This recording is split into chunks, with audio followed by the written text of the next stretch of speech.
Infinite Battle Level, 10 times the points. Medan perang tak terbatas, 10 kali lipat poinnya.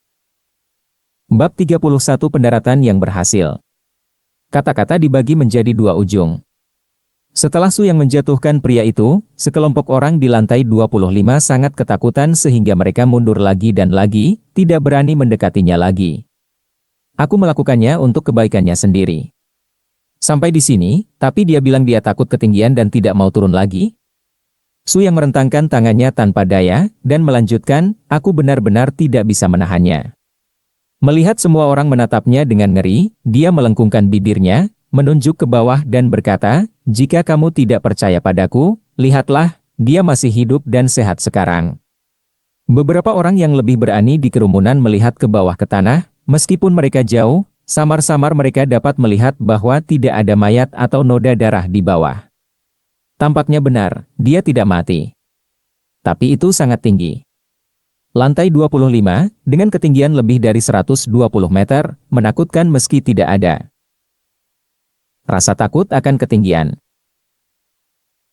Benar-benar membutuhkan banyak keberanian untuk membiarkan seseorang melompat ke saluran transparan yang tidak dikenalnya. Melihat sekelompok orang ini masih ragu-ragu, Su yang menggunakan kartu trufnya. Cepatlah, aku tidak punya banyak baju besi yang tersisa. Saat baju besi habis, alat peraga pasti akan dipulihkan secara paksa. Jika kamu tidak turun, tidak ada yang bisa kulakukan. Mendengar ini, seseorang yang melihat ke bawah dari tanah menggertakkan giginya dan berteriak, seseorang tidak akan mati selama ribuan tahun. Dia melompat turun tanpa ragu-ragu. Orang-orang ini bergegas untuk melihat apakah orang ini aman dan sehat. Melihat dia berhasil mendarat, penonton bersorak-sorai. Sungguh, itu mendarat dengan sukses. Sekarang giliranku, minggir. Beberapa orang di depan berhasil mendarat, sehingga rombongan orang ini benar-benar merasa lega, dan bergegas maju satu persatu, karena takut tertinggal. Masih ada 6 menit, kata Su yang ringan. Semua orang tertegun sejenak, dan kemudian menyadari bahwa yang dia maksud adalah waktu mempersenjatai, dan samping juga menjelaskan bahwa item ini hanya dapat bertahan paling lama 6 menit. Bolehkah beberapa orang melompat bersama?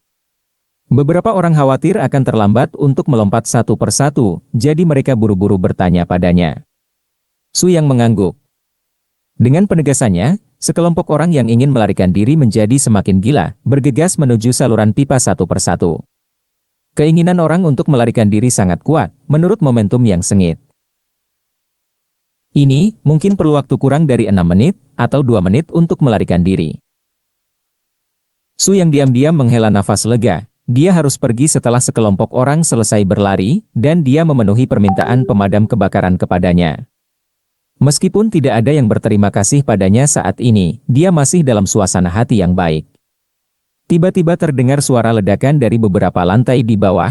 Su yang tidak memperhatikannya, wajar jika ada sesuatu yang meledak saat nyala api menyala. Ledakan! Ledakan! Ledakan!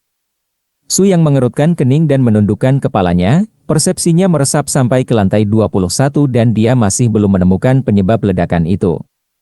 Radius persepsinya saat ini hanya 20 meter, dan setiap lantai gedung ini tingginya 5 meter, jadi dia hanya bisa melihat paling banyak lantai 21. Ledakan, biasa, sepertinya buatan manusia, bibir di bawah masker oksigen bergumam. Dia mendengarkan dengan seksama untuk sementara waktu, dan menemukan bahwa suara itu tidak terdengar seperti sesuatu yang meledak, melainkan seperti sesuatu yang menghancurkan tanah. Dan memang ada aturannya. Apakah ada orang di bawah sini? Di bawah lantai 25 adalah area nyala api yang sebenarnya, berbeda dengan bagian lantai 25 yang terbakar dan bagian yang tidak terbakar, setiap lantai di bawahnya ditempati oleh api. Tidak mungkin ada orang yang hidup di lingkungan itu. Kecuali itu pemain. Tatapan Su yang menyapu sekeliling, karena manik-manik roh jahat, api dan asap di dekatnya semuanya terisolasi sejauh 20 meter, yang kebetulan sama dengan jangkauan persepsinya. Jika dia pergi sekarang, dia mungkin membahayakan tempat ini dalam 1 menit. Jadi Su yang tidak bergerak, dan menunggu setengah menit lagi sampai dia yakin bahwa sekelompok orang itu bisa pergi tanpa manik-manik roh jahat. Baru kemudian penasaran untuk terbang turun dari ruang terbuka di tengah. Gedung. Dengan hanya setengah menit tersisa di akhir, Gong Baisue, yang bosan menunggu mati, mengeluarkan sebuah gulungan dari ruang sistem. Ledakan ikan, setelah digunakan, bom ikan akan terus diluncurkan ke lokasi target dalam waktu 30 detik, menyebabkan kerusakan terbatas dan suara keras. Kalau tidak salah, efek ledakan bom ikan ini seperti kembang api kecil. Gong Baisue menggunakannya secara diam-diam. Sekelompok tong meriam mini kuning melayang di udara di luar kubus.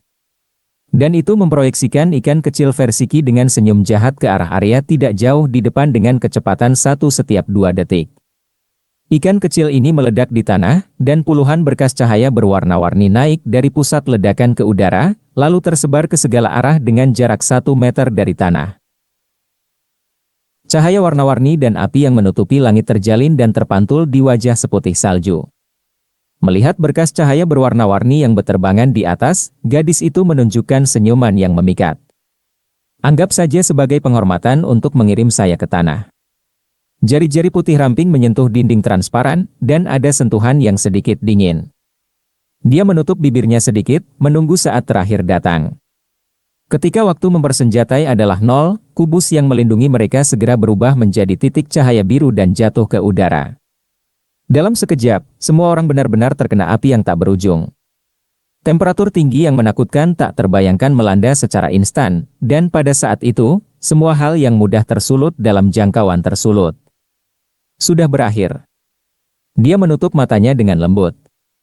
Api ganas itu seperti hantu dari neraka, bergegas ke arahnya ke segala arah, membakar bagian atas tubuhnya hanya dalam 1 detik, 1 detik lagi. Tetapi dalam waktu yang sangat singkat ini, sesuatu terjadi secara tiba-tiba. Seolah-olah alam di mana api tidak bisa ada telah turun dari langit, dan api di sekitarnya diam-diam dimusnahkan dari atas ke bawah. Suhu anjlok ke normal dan udara dipenuhi dengan aroma segar. Pergolakan yang tiba-tiba itu mengejutkan para peneliti yang baru saja menangis serak. Di mata mereka yang terkejut dan bingung, seseorang yang memakai masker oksigen terbang perlahan. Kamu, peneliti bertanya pada sosok itu dengan heran. Pada saat ini, Gong Baisue membuka matanya, dia menoleh dan melihat sekeliling dengan serius. Melihat bahwa semua api terisolasi di kejauhan, dia mendongak dengan ekspresi tidak percaya. Saat dia melihat sosok itu dengan jelas, pupilnya menyempit. Dewa hantu. Setelah seruan, penonton terdiam. Setelah beberapa lama. Apakah dia dewa hantu dalam legenda? Apakah dia benar-benar ada di Danjiang kita? Dewa hantu besar, selamatkan kami. Setelah menjalani 2 kehidupan, Gong Baisue mengalami perasaan kaget untuk pertama kalinya. Dia tidak pernah membayangkan bahwa satu-satunya orang di dunia yang bisa menyelamatkannya sebenarnya ada di dekatnya. Dia menggunakan gulungan fish freeing untuk membuat suara keras. Namun dalam situasi ini, satu-satunya pemain yang bisa masuk menyelamatkan mereka, selain dirinya sendiri, adalah satu-satunya pemain yang sudah mencapai level 10. Apakah memang ada yang namanya takdir? Saat ini, Gong Baisue agak percaya pada takdir. Dia menatapnya lagi, hanya untuk menemukan bahwa dia juga menatapnya. Ikut aku. Suara laki-laki yang lebih muda datang dari bawah topeng, dan dewa hantu yang melayang di udara berbalik dan pergi. Para peneliti ilmiah saling memandang dan segera mengikuti dengan gembira. Gong Baisue mengikuti di belakang.